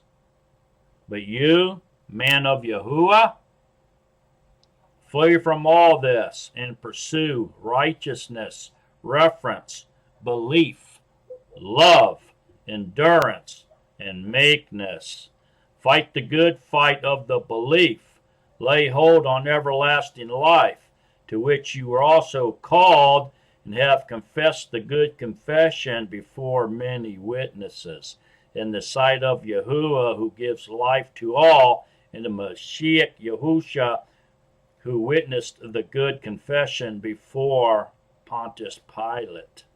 I charge you that you guard the command spotlessly, blamelessly, until the appearing of our Master Yahusha Mashiach, which in his own seasons he shall reveal, the blessed and only ruler, the sovereign of sovereigns and master of masters, who alone has immortality, dwelling in unapproachable light, whom no one has seen or is able to see, to whom be respect and everlasting might. Amen. So there you go. It's all about Yahusha, having a relationship with Yahusha. Okay? And like any couple that's madly in love with each other, you will obey your love covenant, your marriage vows out of love, pure love for your husband. So we become obedient unto his righteousness in us. Okay? And Yahuwah remembers our sins no more. So anyway, not getting off subject, but just remember that in these perilous times we're entering, folks, there's going to be a lot of activity, demonic activity, because the devil and his demons know that their time is short. They know they don't have much time left. Okay, so they're going to be out there working overtime to try to lead you astray. Especially the elect, boy, they'd love nothing better than to lead an elect astray, and get them out of the body, cut that body part off from the body. Boy, they'd get a thrill out of that. That's their main job number one, is to attack the body of Yahuwah. So, if you have the indwelling spirit of the Ruach HaKodesh in you, which is Yahusha's indwelling spirit, they can't harm you, especially your inner man, your inner being, your spirit, because Yahusha's in there along with your spirit and protecting you. He's got your spirit sealed, man, with his spirit for the day of redemption. Ain't no demon can come in your temple and cause havoc. Yahusha's in there, man. Ain't about to mess with him. But for the purposes and the esteem of Yahuwah, sometimes he allows us to be attacked or tried by demonic forces, and or our loved ones, or jobs, or stuff like that. For whatever purpose he's doing it.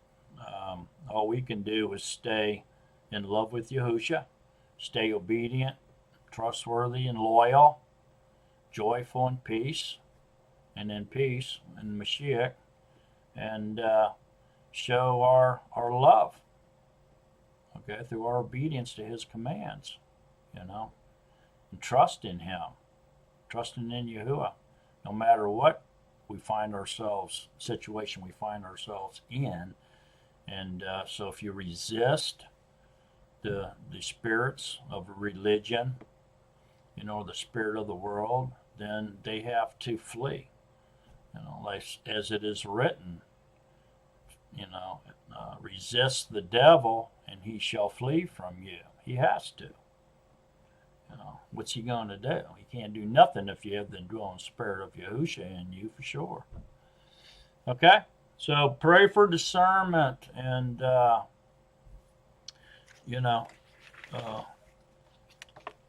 you can recognize when the spirit of religion comes on you, and you can resist it, and it'll flee from you. Okay. Like I said, in the beginning, most of everybody that has come into the truth and seeking truth and coming out of religions and seeking truth were programmed and possessed with the spirit of religion, okay, or of the world. And so if we haven't totally deprogrammed or unbrainwashed ourselves, we still have some of that religious spirit in us, that's been programmed into our mind. That demons of doctrines is still in there, and when it regurgitates itself and comes back up, then we need to recognize it and get rid of it, pour it out, pour that old wine out, get it out of us. Okay? The new wine is the Ruach HaKodesh, which is truth in us. Okay? And so we may all recognize a little bit of that still in us, and we will be more spotless and blameless and without blemish if we remove it and learn to recognize it and remove it, okay? And clean ourselves up as much as we can. All righty, folks. So thank you for watching. So long, Natsarim. Beloved of Yahuwah.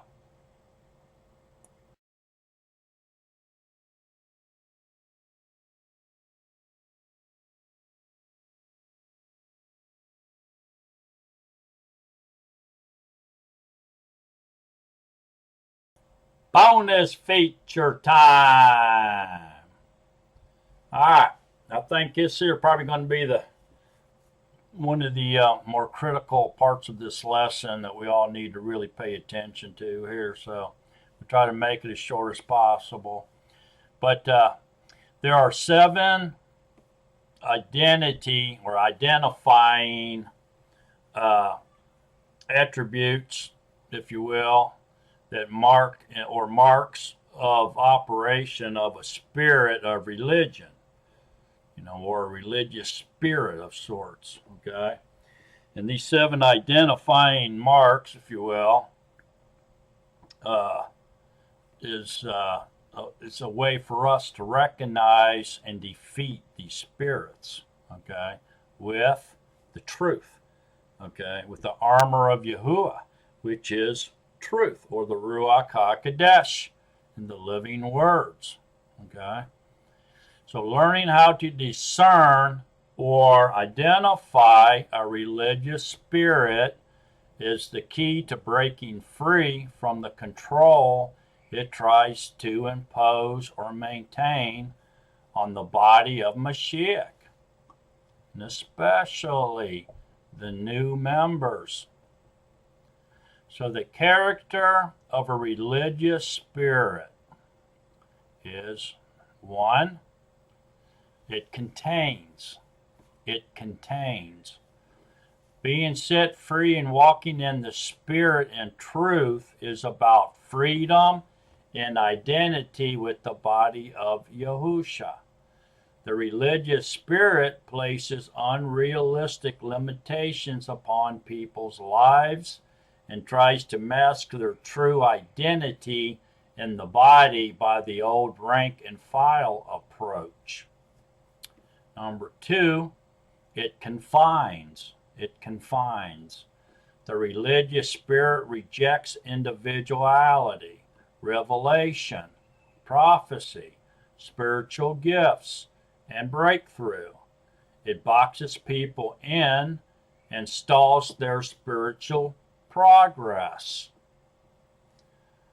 Number 3, it complains. Wherever there is a religious spirit in operation, there will be much complaining, murmuring, mocking, slandering, gossiping, and prideful, wrong speaking, and partiality. Number 4, it criticizes.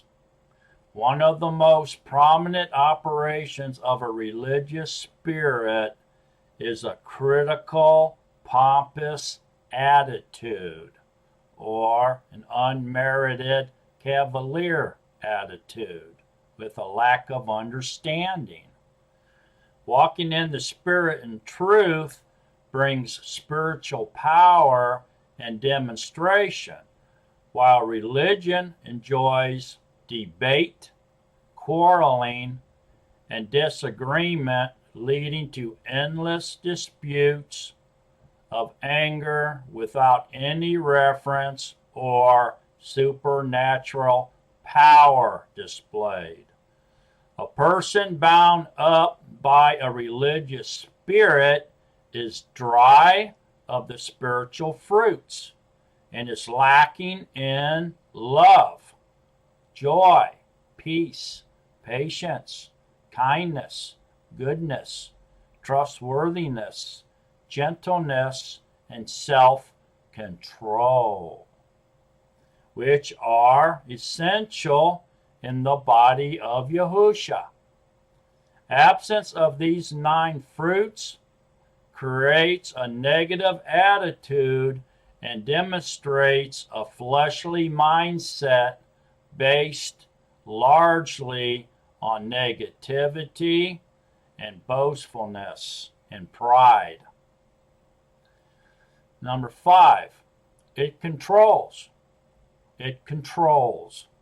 The religious spirit establishes false mindsets with a false belief foundation, usually based on knowledge, and false reasoning, which are based on traditions in the lives of individual believers. This is one reason why the assignment of the teacher is so vital in this modern era, as well as a perfect spiritual lifestyle consisting of strong, perfect prayer and utilizing the 9 spiritual gifts of Yahusha. The religious spirit works to control you, bind and hinder you and the entire world. It quenches the outpouring of the Ruach and stifles the body of Yahusha, causing many to go astray, which can bring great discouragement to those in leadership, even causing them to stop proclaiming the Besorah. Number 6, it compromises. It compromises. Religion spends the vast majority of its time focused on belief without works, or works without Ruach-like power. It creates a mindset or heart that is trapped in lifeless activity and easily opens the door for new believers to compromise with the workers of darkness. Compromise tricks weary believers to abandon the instructions of Yahuwah in pursuit of building its own kingdom of universal syncretism, or a new denomination, such as the newly found United Nations-backed coexistence group based in San Francisco, California. Number 7, it condemns. It condemns. Yahushua Mashiach came to set us free from condemnation or sin and death, and the relentless works of the Torah, which were animal sacrifice and blood offerings. As we awaken to all that He is and all that He has called us to be, we step into a bold spiritual realm of liberty where truth and love resides. The religious spirit continuously harasses and condemns people, placing value on knowledge, outward piousness, possessions, positions, power, and judgment above mercy. It often acts with partiality, preferring the more desirable body members over the less seemly. The religious spirit works to blind the eyes of its victims to the real power of the body, which is the Ruach HaKodesh, not men's teachings based on traditions and falsehoods. The true follower of Yahushua Mashiach always is revealing himself in truth and in love. So now that we have identified the devices of the spirits of religion, we may be wondering if we have put off all religious programming from our own minds. Since most of us can identify with one or more of these identifiers, we may need to re-examine ourselves and further clean up so that we may achieve the higher calling, the bride. So then, let us not grieve the Ruach HaKodesh of Yahuwah, by whom you were sealed for the day of redemption. Let all bitterness and wrath and displeasure and uproar and slander and partiality be put away from you, along with all evil and wickedness and darkness. And be kind towards one another, tender-hearted, forgiving one another, as Yahuwah also forgave you in Mashiach. So seek truth and find love. Seek love and find your husband, Yahuwah. Scripture tells us that love is the completion of the Torah. If you love me, obey my commands. The 10 Debarim are written on our hearts, enabling us to obey them. Our love for the eternal covenant allows us to be obedient to our husband to the end. So open wide and receive the new wine, the Ruach HaKodesh. Without Yahuwah, whom is love, we are nothing at all. Shalom and love to everyone. And remember to stay in love with Yahusha HaMashiach. Oh, by the way, before I leave you, there are strategies, other strategies that we can use to counter the attack of a religious spirit. And I have written down 3 strategies to help counter the attack of a religious spirit for the body, which I think would be very helpful. And those 3 are simply this. The first one is pray. Pray without ceasing. Pray without ceasing. Does that mean that you get down on your hands and knees or in a prostrate position and you just pray without eating, drinking, sleeping, or getting up? Nah. What it does mean is to have a relationship with your master and converse with him and speak with him continuously, either in the secret place, on your knees, in your heart, in your mind, to yourself, but whatever you do, whatever you're doing, be speaking with him all the time, out loud, to yourself, in prayer, on your knees, laying down on your belly, whatever, but continuously praying to your husband and speaking to him. This is what that means. Prayer without ceasing. Number 2, prayer or pray with a perfect prayer, with pure, perfect prayer. Pure, perfect prayer. So what does that mean? Well, that means leave your wants and desires and your needs out of it, and just pray to Yahuwah and give him and thank him for all things. Give him thanksgiving. Thanking him for all things and praising him and worshiping him in perfect prayer. In other words, make it all about Yahuwah. Leave yourself out of the prayer.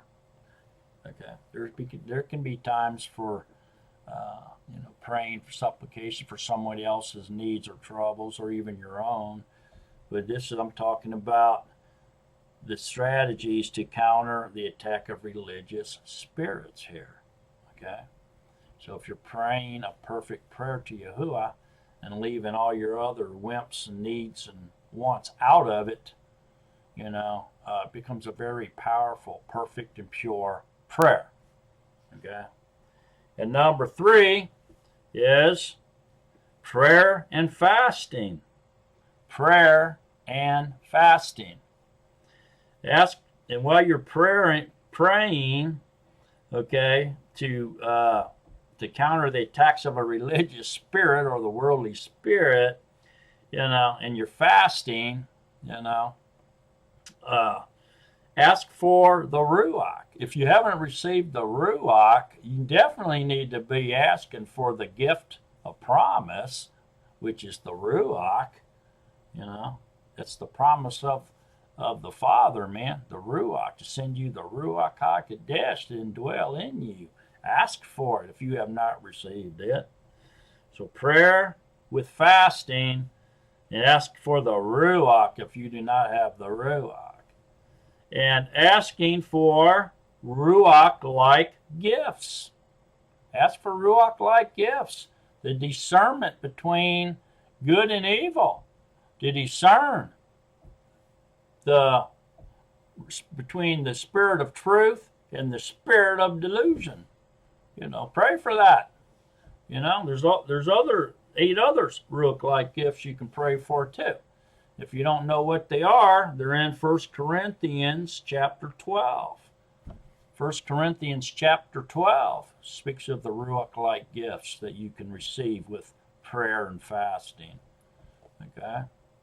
You can receive them without prayer and fasting if Yahuwah wants to give them to you, but I'm saying if you don't have any spiritual gifts, you may want to pray and fast and ask for them, same as you would asking for the Ruach HaKodesh to indwell you.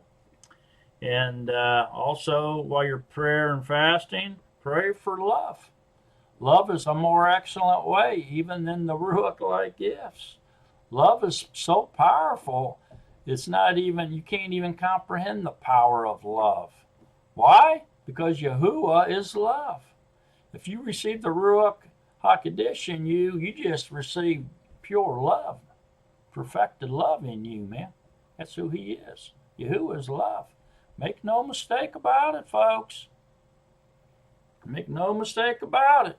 Love is the most powerful force in the universe because love is Yahuwah, and Yahuwah is love. So pray for it. Ask for it. You have not received because you have not asked anything in my name up to this point. That's what Scripture says, what Yahushua said. Okay, so those are the 3 things that we can do to counter the attack of the religious spirit or the spirit of the world, spirit of delusion, man. Pray, pray, and pray. Okay? Pray, pray, pray. That's it. Pray without ceasing. Pray with perfect, pure prayers to Yahuwah.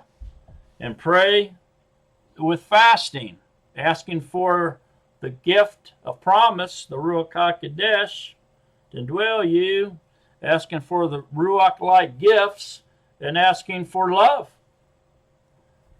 to receive love. That's the best gift of all, love. Because once you learn love, that's the completion of the Torah. Powerful message, powerful. All right, folks, I appreciate you watching. And stay in love with Yahushua. And remember to pray for discernment of the spirits, because we're definitely going to need people in the body with that gift in these perilous times that we're entering into here, folks. So long, Netzarim, beloved of Yahuwah.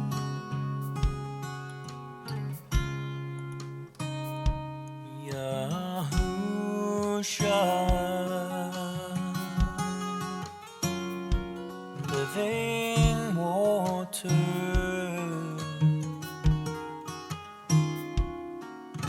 Baruch haba b'Shem Yahuwah,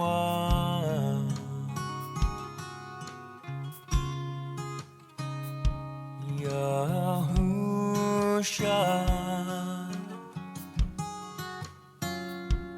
living water,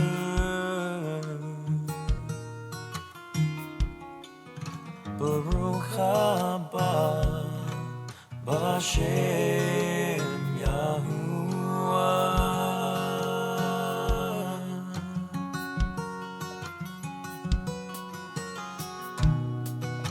I sing out with praise to you. Your name is beautiful to me, my King. I sing out with praise to you. My heart desires to honor you, my God. I sing out with praise to you, Yahusha.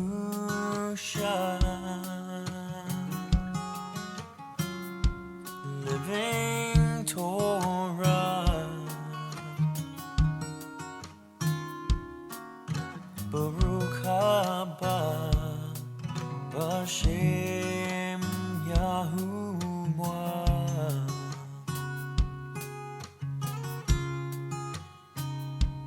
Yahusha. Living Torah, Baruch haba Bashem Yahuwah.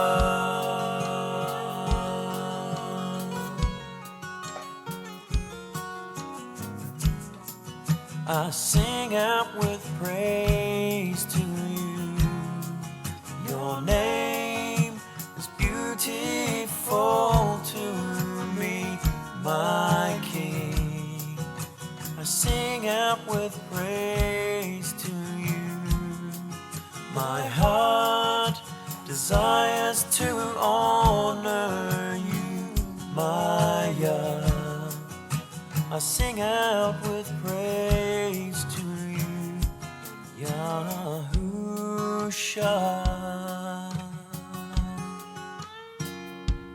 Living Torah,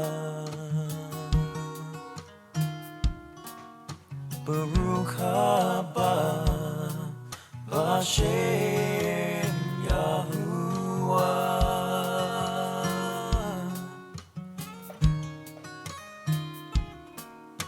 Baruch haba Bashem Yahuwah.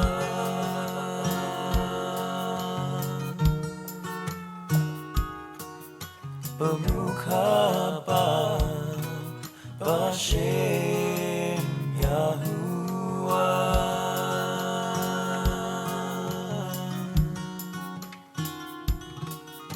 Baruch haba Bashem